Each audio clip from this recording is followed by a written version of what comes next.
내 인생에 방해되는 인성에 문제 있는 사람, 어떻게 걸러야 될까요? 제가 알려드리겠습니다. 끝까지 봐주세요. 안녕하세요. 노신 몸짱입니다. 오늘은 내 인생에 플러스가 아니라 마이너스가 되는 사람을 어떻게 걸러야 되는지 알려드리도록 할게요.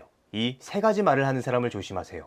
우리는 살아가면서 많은 사람들을 만납니다. 그리고 그 사람이 나에게 도움이 되는지 안 되는지 첫 만남에 알기는 어려워요. 실제로 인연이라는 말은 첫 만남에서 결정되는 게 아니라 인연이 끝날 때 결정된다는 말도 있죠. 그렇게 우리는 시간을 통해서 인연을 만들어가는 겁니다. 그렇지만 굳이 인연으로 만들지 않아도 될 만한 유형의 사람들도 있어요.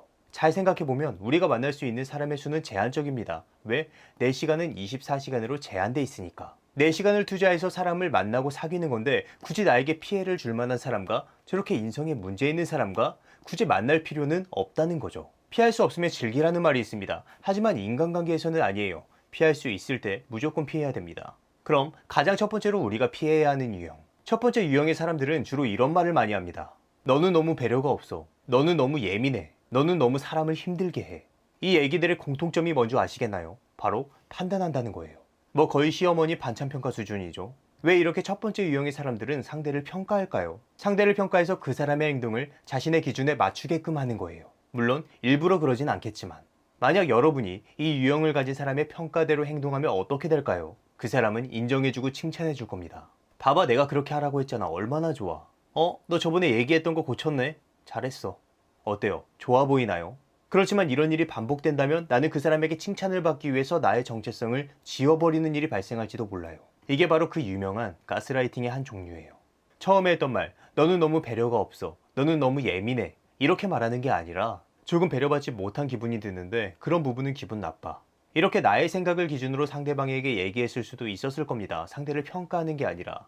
하지만 상대는 그러지 않고 나를 판단해줘. 상대를 판단하는 것, 그리고 상대방이 나를 판단하는 것은 굉장히 위험한 인간관계로 변질될 수 있다는 점을 꼭 기억해 주세요. 두 번째 유형의 사람들은 이렇게 말합니다. 네가 여자니까 당연히 배려해야지. 오빠가 남자니까 당연히 밥값 내야지. 넌 프로니까 당연히 끝까지 남아야지. 바로 뭐뭐니까 당연히 해야 한다. 이렇게 당연이라는 말을 잘 쓰는 유형. 우리는 서로 살아온 환경이 다릅니다. 어떤 사람에겐 당연할 수 있지만 나에겐 생소할 수 있다는 거예요. 그런데 당연이라는 말을 밥 먹듯이 쓰는 사람은 그 사람의 경험 혹은 그 사람이 살아온 기준만을 가지고 상대를 바라볼 수 있어요. 네가 알바인데 당연히 친절해야지. 너 젊으니까 고생도 좀 해야지. 안 그렇게 생각해? 응, 아니야.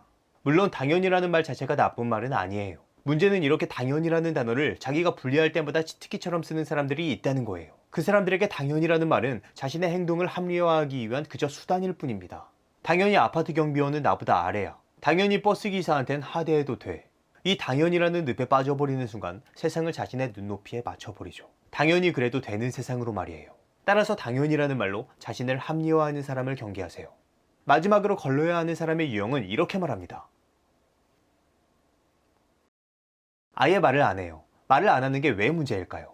이 유형의 사람들은 자신이 가지고 있는 생각을 말하지 않아도 상대가 알아주길 바란다는 점이 문제예요. 이 사람들은 자신의 기분 나쁜 감정을 굳이 상대에게 말하지 않습니다. 그리고 마음에 쌓아두죠. 차곡차곡 정립되고 이자까지 붙습니다. 그러다 어느 순간 터지게 되는데 이때 심각하면 폭력을 휘두를 수도 있고 극단적인 선택을 하거나 뒤통수를 때릴 수도 있어요. 피해자 입장에서는 잘 지내다가 어느 날 갑자기 날벼락 맞는 거예요.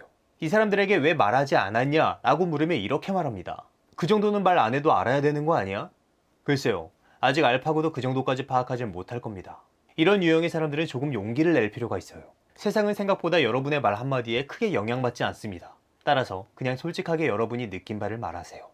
오늘은 인생에서 피해야 할 세 가지 유형의 사람에 대해서 얘기했습니다. 주변의 지인으로 이런 사람이 있다면 진지하게 얘기를 해보시거나 넌지시 놀심 채널을 추천해주세요. 그럼 오늘의 심리학은 여기까지 하도록 하겠습니다. 다음에 다시 봐요. 안녕.